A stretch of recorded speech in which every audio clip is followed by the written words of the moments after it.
Hi everyone, welcome to a new episode and the first in a series of 3 videos talking about what you can expect if you want to stake your Ethereum coins. There's a lot of different options for you out there. They range from being completely centralized to completely decentralized, but there's a lot of different requirements, a lot of different expectations. And so today I'm going to briefly be going over each of these options.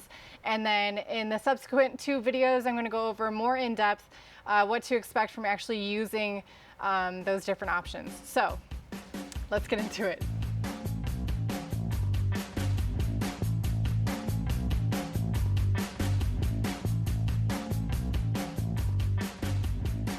First and foremost, you need to understand that no matter which method you're choosing to stake your Ethereum, if you are staking your Ethereum now, before Ethereum 2.0 is fully rolled out, before the beacon chain is made public, your coins will be locked up in the smart contract until that time comes. It might be a year from now, it might be, in late 2022, it might be in 2023, who knows? This is a variable time for Ethereum and their development team. If history has taught us anything, it's that there tends to be some delays in this happening, so you never know. But that is definitely something for you to pay attention to, is that your coins are going to be locked up until Ethereum 2.0 is fully rolled out. And as you're going to learn in the subsequent videos and in today's video a little bit, is that the way that you're staking your Ethereum might grant you these kind of liquidity, these Ethereum liquidity tokens that can allow you to access the value of your Ethereum to sell it if you wanted to. But anyway, I'll get into that in a second. But another thing to pay attention to is that the staking rewards for anyone who is staking their Ethereum is a fixed amount. That means that the more people who are staking, that fixed amount is divided equally amongst everyone, and so as more people stake their coins, that reward will shrink, and as less people stake their coins, that reward will grow for you as an individual. So that's why it's a variable APY for staking Ethereum. Even since they first launched the ability to stake your Ethereum, it has varied widely from anywhere from like 5% like we're seeing now all the way up to 20%. And I'll be showing you a graph right here showing you exactly the status of the amount of people that are staking their coins and how that's affected the APY. One more note here is that the more centralized your method is of staking your Ethereum coins, let's say if you're doing it on a centralized exchange, generally the more control that platform or exchange has over the number or the type of rewards APY you're gonna see.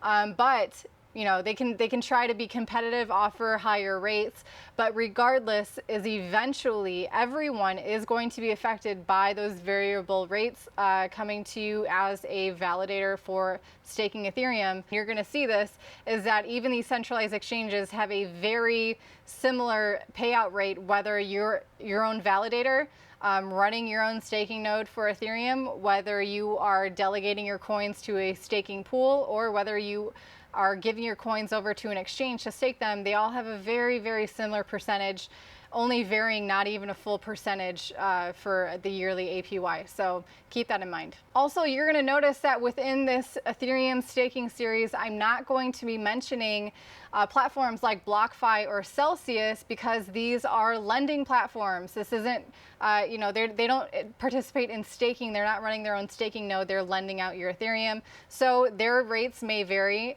depending on the market conditions for their own platforms and their competition within themselves.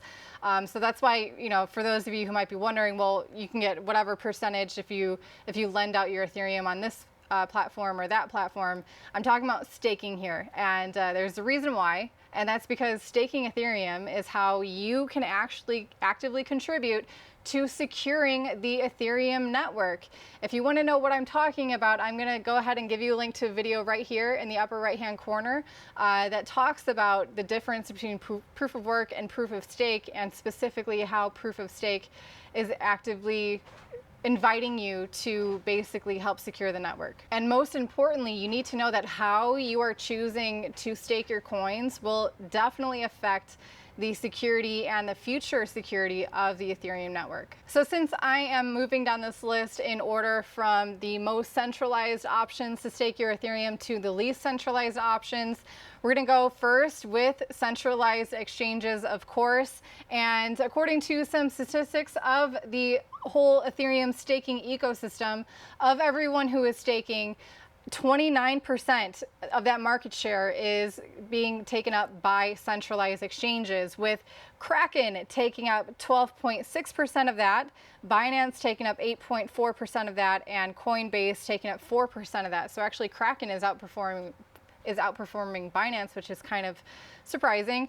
But yeah, so that in itself should be somewhat of a concern, just because number one, they are centralized entities, and number two, they have a big chunk of the activity of staking is happening on a centralized exchange rather than in as much of a decentralized manner as possible as anyone would want their network to be. You know, Bitcoin gets a ton of hate from having this centralization in their mining, and it can just as easily happen in staking networks as well. But anyway, obviously the draw for staking your Ethereum on a centralized exchange is that very frequently there is no minimum required. If you have 0.0001 Ethereum, you can stake it and start earning some rewards. There's like basically no barrier of entry in terms of minimum amount of coins required to stake, and also technical knowledge at all to set it up. If you're able to open an account on a centralized exchange, you can stake your Ethereum. So there's definitely a draw for that for the newbies and the non-technical side people, or the people who don't have the time, energy, or interest to learn anything about cryptocurrencies. They're going to go into the centralized exchange options. So that's what it is. But anyway, at least, you know, people aren't going to be incentivized for the reward percentages on the centralized exchanges, because like I said before, like here for Kraken, you're going to get about 4.9% APY. On Coinbase, it's 4.38%, and on Binance, it's 5.85%, which that percentage for Binance is very typical for all of these other non-custodial options, these other decentralized options. The average percentage there is about 5.85%. Now here's some special notes. Again, going back to the very first point I made, that if you are staking your Ethereum, you cannot withdraw it until it is the 2.0 has rolled out. So you need to really pay attention to that, and consider that when you're depositing it onto an exchange to stake it. Will that exchange still be in existence when you want to get your coins out? Will you still be able to get your coins out? Will the rules change? Will the regulations change in a year from now? As we've seen, they're changing quickly, and as a centralized exchange, they are the ones that are going to be hit hardest by those regulations because they're centralized and they have to bow down to them. They have to raise those barriers of entry for the users like you. Really pay attention to that, and I really encourage you to instead pursue the options that allow you to keep custody over your coins, that help better create a more decentralized network for Ethereum, and you get a better percentage as well. If you're interested in that, watch the video coming out next. And the options that I'm referring to there are things like staking pools or even validators as a service. These are the next category of how you can stake your coins outside of actually running and maintaining the hardware and software needed to be your own staking validator node on Ethereum. These are the more user-friendly ways that still allow you to keep custody over your coins. The first ones I'm going to go over here are staking pools. For example, these include Lido, Stakewise, and STKR. These are popular options. And again, if we're comparing them to, you know, the overall staking capacity or the overall activity of staking on Ethereum, if the exchanges took up 29.3%, these staking pools and validator as a service are taking up generally about 22%, give or take. So it's a bit less than the exchanges. And the other 48% of staking activity happening for Ethereum, I believe, are people who are doing it themselves, which is a very good sign. You know, independent validators, basically. So anyway, these staking as a service, these are what are going to help take away the market share from centralized exchanges. Here's what you can expect with these kind of staking pools and even staking as a service. The requirements here for staking pools, for example, with Lido, there is no minimum. With stake-wise, there is a minimum of 0.001 Ethereum, and with STKR, the minimum is 0.5 Ethereum. So it varies based on what that platform will allow. Also, similarly, the rewards with Lido, it's 5.85%. With StakeWise, it's 5.26%. And with Staker, it is with 5.14%. The special note here with these services is that by staking your coins, you are rewarded with their kind of Ethereum liquidity token. Basically, they know that your coins are going to be locked up for 2 years, and that is a huge turnoff for a lot of people. And so and so they in turn give you their staking coin. Basically, if you're going to be with Lido, it's going to be the STF token.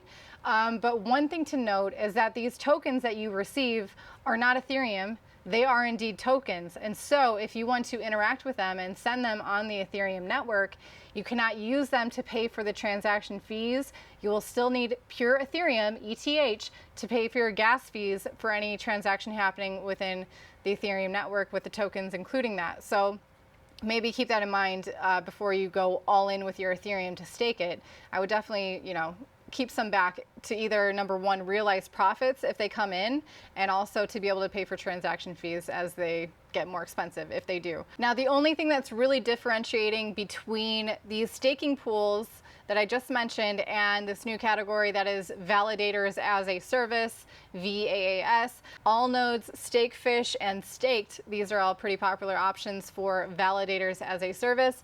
The main difference here is that the requirement, the minimum amount of Ethereum to qualify for these Validators as a Service is 32 Ethereum. That's the same thing as if you were to be your own validator. You have to have 32 Ethereum to be able to qualify to receive staking rewards. That's the minimum amount to stake to qualify. So these staking pools that I went over just now, they congregate everyone's coins into a smart contract, and they don't have custodianship over those coins. But just like with most other staking pools, with other staking coins like Cardano, like Cosmos, like Polkadot, like Tezos, if you are delegating your coins, that's basically what's also happening with those staking pools on Ethereum, is that they're congregating your coins together to get a better chance of getting more rewards that benefits those people who are contributing to that pool. Now, Validators as a Service is pretty much the service where they set up the software, they set up the hardware required to be a validator, a singular validator, and you are paying them to maintain that. You're paying them, you don't have to invest in hardware, you don't have to be technically savvy to understand how to read and maintain the software. But what you do have to have is at least 32 Ethereum. And you're also going to be, some of these have high fees, surprisingly, to do this. Some of them have like a monthly fee, flat rate. Some of them have a one-time fee, depending on which one you're choosing. But again, the percentages for these are pretty much going to be the maximum that you can get, because you're as removed from a third party other than you actually running the node on your own computer, maintaining the software yourself. That is the purest way to be interacting and to be staking your Ethereum. But this Validator as a Service is just one level below that. And so the percentages you're going to get, for example, with all nodes is 5.85%. The same for Stakefish and the same for Staked as well. So that's going to wrap it up for today's video. I hope that you guys found this one to be informative, and hopefully I introduced you to the different ways that you can stake your Ethereum, and hopefully you guys can find the happy medium that meets your requirements, that makes it easy for you, that doesn't sacrifice on things like centralization or giving too much power to any one entity over the Ethereum network. It's all things that are very important to pay attention to, but if you want me to go in more depth of each of these, I'm going to. First, I will cover staking your Ethereum on the centralized exchanges. Next video will be staking your Ethereum on platforms like Lido and these other staking pools. So don't go anywhere. Hit subscribe if you haven't yet, and hit the like button if you appreciate these videos, and I'll be seeing you again real soon, so don't go anywhere.